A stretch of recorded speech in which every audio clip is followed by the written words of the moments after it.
Hi hello ಎಲ್ಲರಿಗೂ ನಮಸ್ಕಾರ. ಇವತ್ತಿನ ದಿನ ತಳಗಡೆ ಒಳಗೆ ಅರ್ಜೆಂಟಾಗಿ ಹೋಗ್ತಾ ಇದ್ವಿ. ಯಾಕಪ್ಪ ಅಂತಂದರೆ ಮುಷೆ ಬಂದು. ಸೊ ಮುಷೆ ಬಂದು ಎಲ್ಲಿ ಚಪಾತಿ ಹರಿದವು ಅಂತ ಅಂದ್ಕೊಂಡ್ವಿ. ಸೊ ಅವು ಬೇಗನೆ ಬಂದು ಬೇಗ ಹೋಗಿದ್ವು, ಯಾಕಂತಂದರೆ ಅವು ಬೇಗ ಎದ್ದಾಳೋದು. ಹಾಗಾಗಿ ಅವು ಬೇಗನೆ ಬಂದ್ಬಿಟ್ಟು ತಿಂದ್ಬಿಟ್ಟು ಬೇಗನೆ ಹೋಗಿದ್ದಾವೆ. ನಾವು ಲೇಟ್ ಆಯ್ತು ಇವತ್ತು ಒಂದು ಸ್ವಲ್ಪ. ಸೊ ಅವು ನೋಡಿ ಆರಾಮಾಗಿ ತಿಂದಾದ್ಮೇಲೆ ಅದ್ರ ಪಾಡಿಗೆ ಅವು ಟೈಮ್ ಪಾಸ್ ಮಾಡ್ತಾವೆ. ಬೆಳಗ್ಗೆ ಒಂದು 8 o'clock ಒಂದು 10-11 o'clock ಅಷ್ಟೇ ಅವು ತಿನ್ನೋದು. ಅದಾದಮೇಲೆ ಏನು ತಿನ್ನಲ್ಲ. ಆರಾಮಾಗಿ ಟೈಮ್ ಪಾಸ್ ಮಾಡ್ಕೊಂಡು ಲೈಫ್ನ ಲೀಡ್ ಮಾಡ್ಕೊಂಡು ಎಂಜಾಯ್ ಆಗಿರ್ತವೆ.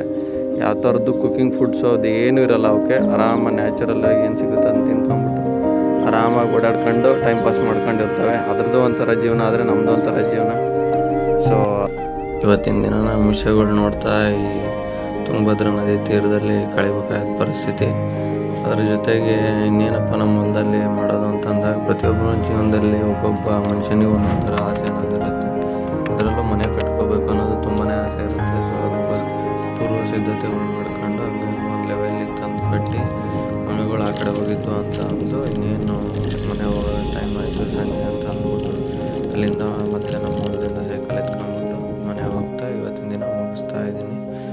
ಅದೇ ಥರ ನಮ್ಮ ಗೌರಿ ಮತ್ತು ಶಿವನಿಗೆ ಮೇವು